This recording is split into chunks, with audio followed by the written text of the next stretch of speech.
څه تکلیف ته و؟ زړه اټکل راغلی یو کال مخکې ها انټروان یې سټارټ درته خېجو ها نو دا مولانا صاحب غواړو موبایل کې ها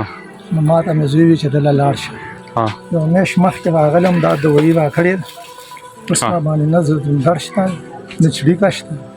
د دم نه مخکې برته څه تکلیف و؟ ډېر تکلیف راغلی څه څه و؟ څه ووایي غوږونه دې بند دي سټارټ درته خېږي ما سټارټ نه خېږي تکلیف درته څه و؟ زړه مې درد وکړ نه چړیکې یې والي ها یو کال نه و او کال نو ډاکټر نه به علاج کولو علاج مې کولو خو پاس نه راتلو هغه سټارټ درته خېږم په دې څومره خرچه راتله؟ هغې بس 2 لکه روپۍ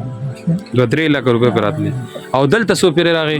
تل یو پیر راغلی 1200 روپۍ خرڅ راغی لکه 3 لکه او دلته په 1200 روپۍ یو کال نه درد و په 1200 روپۍ هغه درد دغه دم سره الله پاک الله مولانا صاحب گزارش شوی ده څه پیغام ورکې نور داسې د زړه مریضان دي په دې پاکستان کې ټوله دنیا کې څه پیغام ورکې؟ یو پیغام ورکړه چې راځي یا مه راځئ داسې زه مولانا صاحب د غزل اعظم نو لا هسپتال دوایي مې پرېښي دي زنګریزه دوایي مې بالکل ختمې کړي مولانا صاحب مخکې ما ته یو میاشت ویلي دي وایي نه به خورې دوایي انګریزه همې ختمې کړي دي جی زه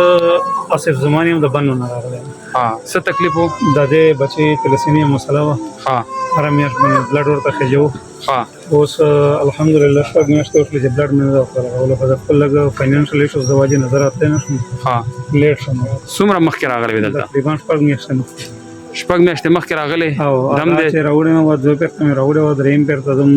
ډېر زیات لیټ شولو د دې د وجې او په نه دغه شپږ میاشتو کې الحمدلله بلډ مې نه ده ورته لګولی څو دمه دې کړو مخکې؟ 2 دمه 2 دمه دې دا کړو درېیم پیرته ده او هغې نه مخکې به دې څومره وخت پس اچوله؟ تقریبا 28 دن میاشت یوه میاشت 2-3 ورځې داسې ماشاءالله دم سره کافي گزاره شوی اوس یې دوایي درکړه او دوایي مفتو درکړه مفتي ده ماشاءالله څه پیغام ورکړي نور داسې مریضانو له دوایي مفتو ده کوم په دې مرض کې مبتلا کسان دي هغو ته دا پیغام ورکول غواړم چې دا خو د زړه ټوکړې دي بچیان سره نو د دې دپاره هم چې کوم د علاج مخه نه ویني هغو خلکو ته هم پکار ده او که کوم علاج مخه ویني په انګریزي ادویاتو کې د دې مرض علاج نشته د الله په کلام او د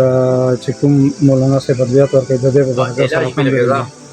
علاج بالغذا او د علاج بالروح دا ممکن دی لکه په داسې مریضانو هېڅ خرچه نه راځي صاحب دلته دې راشي انشاءالله پاک به شفا کوي دلته فری علاج